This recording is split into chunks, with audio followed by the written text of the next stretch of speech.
Good day, this is William Garvey, Editor-in-Chief of Business and Commercial Aviation magazine. Today we're speaking with Elliott Senguin, an engineer and test pilot based at California's Mojave Air and Spaceport. After graduating from Union College, he spent the next decade with Scaled Composites, a company famous for its unique aircraft. He also started his own air racing and testing company, and now is the chief test pilot on Mooney's all-new Model M10. With General Electric's global research headquarters just 3 miles from where you studied engineering at Union College, how is it that you wound up 3,000 miles away as a test pilot in Mojave, California?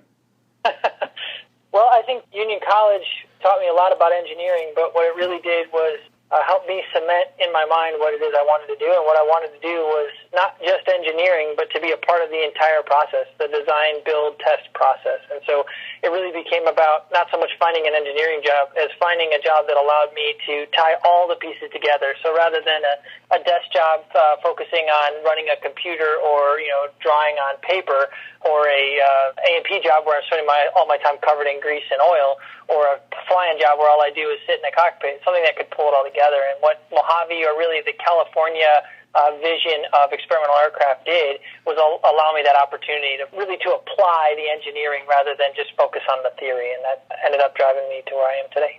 I know you were offered a job the day you graduated. The job offer came from Scaled Composites. What was your reaction to that? It was the end of a really long push. It took me 2 years to get that job. 14 resumes were submitted. I flew myself to California 3 times. Well, drove myself out twice and flew myself out once to meet with people here in California and get to know this deal. So anything where you have a long-term push for a goal, it's a huge relief. It's a huge celebration moment, and I was just really excited to get on to the next step. And the idea of spending like a full day, like instead of it being Oshkosh where you spend 2 days among your heroes, like the idea of living full time, not only among your heroes, but living as your heroes do, was overwhelming and really represented a huge shift in the way that I looked at the world and the beginning of a fantastic opportunity. And Scaled gave you several opportunities, didn't they? Scaled gave me a lot of opportunities. I think the Mojave, or really, it's a metaphor for anything. If I was a freak for it, and I was willing to do whatever anyone would ask. And as a result, I got to do a lot of really cool stuff. I spent 10 years working at Scaled. During that time, I flew 6 different Scaled airplanes, 3 of which were jet experimental aircraft, flying for customers above 50,000 feet, sometimes dropping spaceships, flying customers from everything from AFRL, the Air Force Research Lab, to Richard Branson. But at the same time, I'm down in the T hangars with my buddies, and we're welding steel tube fuselages for Formula Class racers, right? Like literally the opposite end of the spectrum, where you're flying an O200 with fabric-covered control surfaces and trying to see who can go the fastest, right? So it was really about inundating yourself in a culture, and with that comes tremendous opportunities, because in a place like Mojave, you're only there if you cannot think of anything cooler on the planet. And as a result, you have to be surrounded by freaks and the opportunities that come with that. You started a side business in Mojave called Wasabi Air Racing. What's that all about?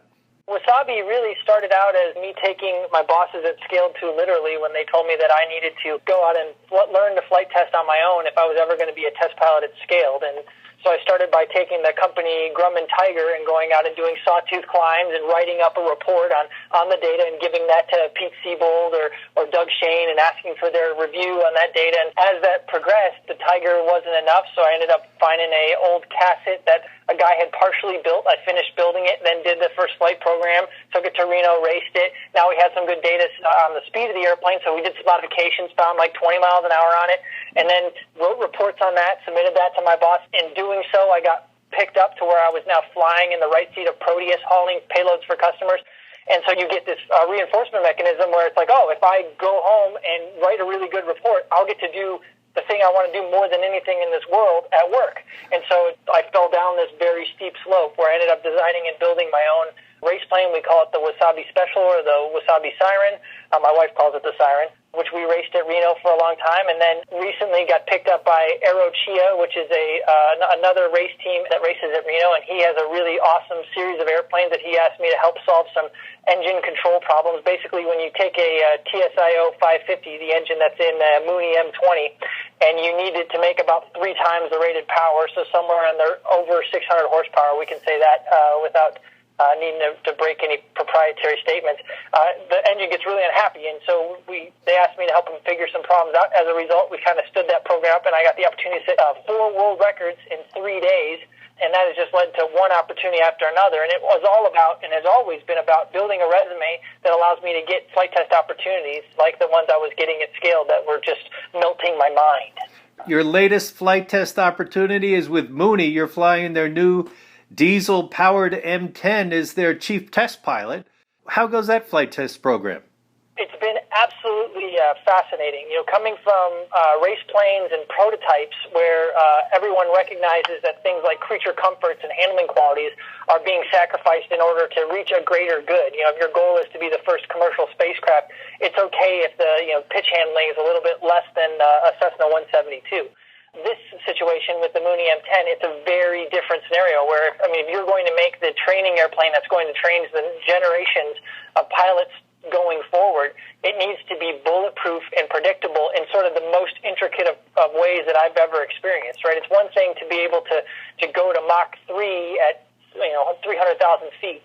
It's another thing to be able to take a guy off the street and quickly and efficiently both reinforce to him the dangers of what he's doing and make him feel confident and in control as quickly as possible and as efficiently as possible. That's a huge mission, and it's really cool for a little company like Mooney, which, let's be honest, any GA company is a small company, but Mooney is a very small GA company, to take on the task of designing and building a carbon fiber airplane with new airfoils and a diesel power plant, big, beautiful G1000 panel and very modern styling and very modern control handling and handling qualities. That is very aggressive, and to be able to be on the tip of the spear and study that problem firsthand and learn what it is that makes an airplane successful in that way, wow, just another fantastic chapter in a life I've been far too lucky to have.